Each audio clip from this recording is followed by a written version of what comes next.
economia que mexem com o seu dia a dia. 5h12. Vamos conversar agora com o Otávio Facuri, que é trader da Mauá Secular Investimentos. Otávio, boa tarde. Boa tarde, Denise. Como vai? Otávio, está difícil para o investidor acompanhar esse sobe e desce de Bolsa de Valores e não é só aqui no Brasil, não é? É verdade. O sobe e desce da Bolsa está realmente refletindo incertezas quanto ao crescimento em volta do globo, né, Denise? Agora são incertezas externas, o que tem mexido mais com o humor do mercado, porque nós passamos daquela fase mais crítica do cenário internacional, que nós tivemos aí uma preocupação muito maior com relação aos conflitos geopolíticos, tivemos preocupação maior com os efeitos da tragédia do Japão. Hoje, o que está pesando? Olha, Denise, recentemente tem saído aí várias casas, bancos internacionais, revisando números de crescimento para os Estados Unidos e para as economias desenvolvidas, né? Recentemente, 3 ou 4 grandes bancos americanos revisaram o crescimento dos Estados Unidos para baixo. O crescimento do primeiro trimestre estava estimado acima de 3, está sendo revisado para entre 1,5 e 2. Várias casas aí como Barclays, como BNP, como Morgan Stanley. Então, isso pode ser uma das razões pelas quais a gente viu aí as taxas de juros americanas longas fechando um pouco de taxa e as bolsas tendo correções nos últimos 5, 6 dias. Eu acho que isso é uma das principais razões. Você vê também algumas commodities já saíram das máximas, né? Isso, na minha opinião, isso é uma das coisas que está pesando mais hoje em relação à volatilidade nas bolsas que você observa aí. E tem alguns analistas que, apesar dos Estados Unidos seguirem em recuperação, pode até crescer menos, mas estão em crescimento, mas tem alguns analistas que contam com a possibilidade de uma nova rodada de crise. Você acha que isso é possível? Olha, a possibilidade, se você for olhar o mundo estaticamente, olhando para o que causou a crise no passado, né, o que causou a crise em 2008, foi um excesso de endividamento, né? Acima da capacidade de pagamento, né, dessas dívidas. Isso causou uma liquidação de ativos e a contração que a gente viu de 2009, entre 2008 e 2009. O excesso de endividamento continua, né? Nas economias europeias periféricas, o endividamento continua lá, está sendo lidado, né? Os países do core europeu estão lidando com a crise, mas eles não estão resolvendo a crise, né? Eles estão com promessas de ajuda, promessas de pacote, mas o risco de haverem problemas de crédito nos países periféricos da Europa continua lá. Por isso que as taxas de juros desses países, como a Grécia, a Irlanda, Portugal, apesar de terem recebido pacote de ajuda, continuam precificando algum tipo de problema mais para frente. Então, o risco que colocou o mundo em crise em 2008, 2009, continua, de alguma maneira, ali no sistema, né? E a gente percebe que mesmo com essa acomodação de preço de commodities que você falou, a inflação ainda continua sendo um problema e acaba levando a ajustes que os países não queriam fazer ou sequer têm condições de fazer agora, né? Exatamente, quer dizer, a política usada para combater a crise foi injeção de liquidez, né? Injeção de mais dinheiro barato, né, no sistema. Agora, quando você coloca o dinheiro barato no sistema, você não tem controle para onde ele vai, certo? Você tem política acomodatícia nos Estados Unidos, política acomodatícia na Europa, que agora está começando a ser revertida, né, pelo Banco Central Europeu, política acomodatícia em alguns países de mercado emergente, né, como a China, como a Índia, que tem juros nominais abaixo da inflação, e política acomodatícia agora no Japão também, após a crise. Então você tem uma boa fatia do mundo lidando com os problemas como? Com mais dinheiro. Né? Só que você põe o dinheiro na economia, você não tem controle para onde ele vai. E ele realmente está indo para setores como os setores onde ainda tem demanda, como commodities, como os mercados emergentes, né? Que é o que a gente vê, essa enxurrada de dólares que entra no Brasil.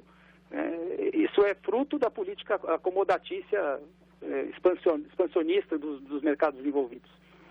Agora, aqui no Brasil, como é que o investidor pode se situar para garantir uma rentabilidade maior, com segurança, porque a gente tem essa volatilidade toda de bolsa, porque a renda fixa é um momento aí que, em termos nominais, a gente tem uma taxa elevada, mas quando você compara com a inflação, a situação complica, né?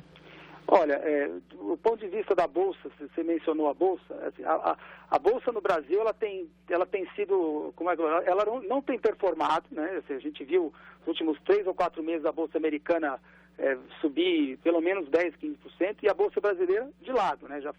Nós estamos nessa faixa de preço já desde o final do ano passado até o fim desse primeiro trimestre, ela continua de lado. O conselho que eu dou para quem está em bolsa, que não quer sair, o custo de proteção hoje, proteger uma carteira de bolsa é baixo. Né? Você tem estratégias hoje que você pode comprar proteção na carteira de renda variável, o preço, né, do seguro, que a gente chama de opções, no mercado de opções, que funciona como um seguro para quem já tem uma carteira, é baixo hoje. Né? E se a bolsa continuar subindo, ou começar a subir, o retorno continua, né? O investidor recebe o retorno, e se por acaso ela cair, a carteira de renda variável se transforma em renda fixa, pela adição de uma estratégia de seguro com opções. Então, essa seria um conselho, né, para quem está preocupado com a performance não agradável da Bolsa brasileira nos últimos 2, 3 meses. Agora, isso seria para um investidor mais sofisticado, com mais dinheiro para aplicar, não é? Exatamente. Hoje, quem está em fundos, hoje existem alguns fundos de bolsa que oferecem estratégias já de carteiras com proteção, né? Quer dizer, o investidor menos sofisticado pode procurar um fundo que o gestor apresenta como tendo uma carteira que tem proteção nela, né? Quer dizer, aquela carteira que, se a bolsa cai, ele fica com capital garantido, digamos assim, entendeu? Isso existe para o investidor menos sofisticado através de fundos, né? Agora, Otávio, e em renda fixa?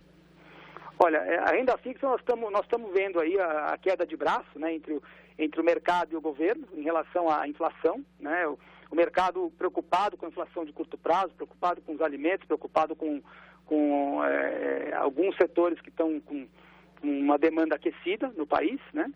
Ao mesmo tempo, o governo demonstrando que ele vai controlar a inflação, mas que o conjunto de medidas, né, será um conjunto de medidas, e não só como se tradicionalmente fazia, que era com um choque na taxa de juros, né? Então, nesse cenário, quer dizer, se o governo tiver sucesso em controlar a inflação através de medidas macroprudenciais, né, tomando medidas para limitar a quantidade de crédito que é oferecida no sistema e a segurança com a qual os bancos concedem crédito, eu acho que a curva de juros brasileira ela apresenta valor para quem quiser receber renda fixa, quem quiser aplicar na taxa pré. Hoje as taxas de juros têm um prêmio ainda em relação ao overnight, porque o mercado ainda não se apresenta confiante de que a inflação ela vai ser trazida para a meta no final do ano que vem via o conjunto de políticas que o BC colocou, né, está colocando aí para lidar com a inflação.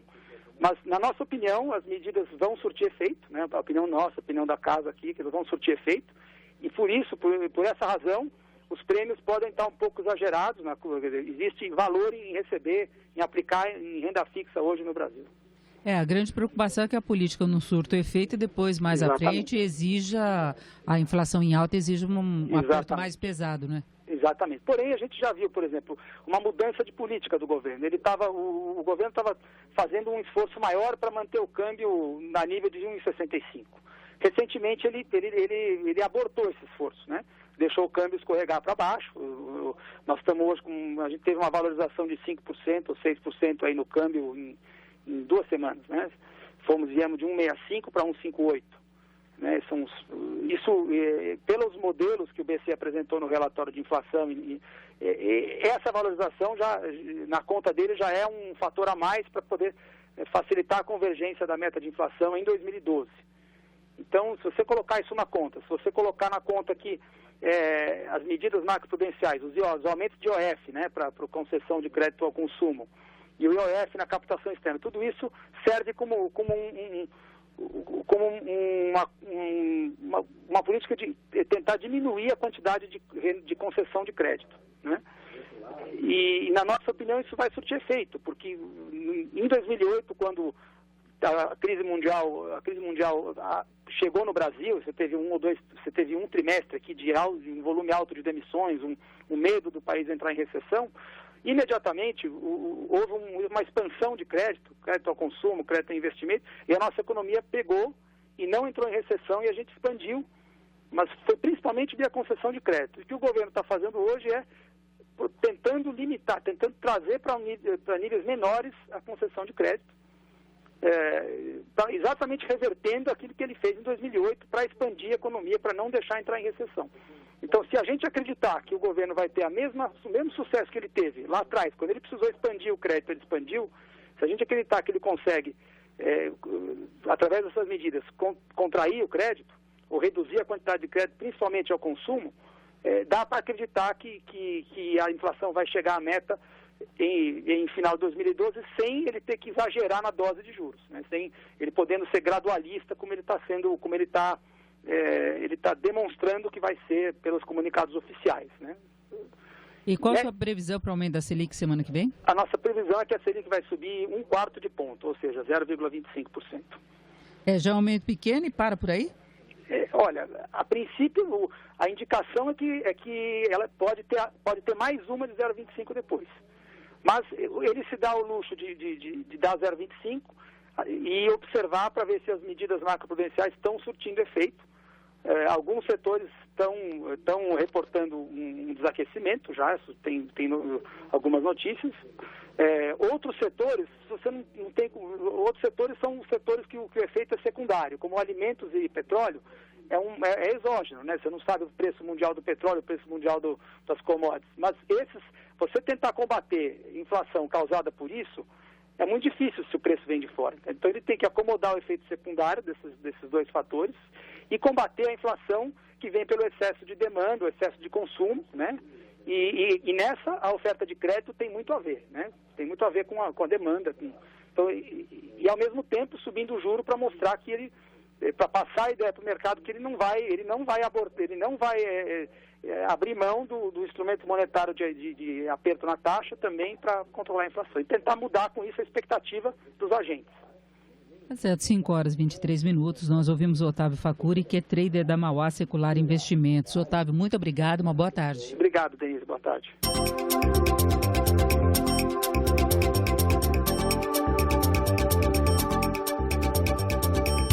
Medidas lançadas pelo governo para conter o crédito, para piorar, na verdade, as condições de crédito, começam a surtir efeito. O levantamento realizado pela ANEFAC, Associação Nacional dos Executivos de Finanças, Administração e Contabilidade, registrou aumento das taxas, na média, no mês de março, das taxas de juros cobradas em financiamentos à pessoa física.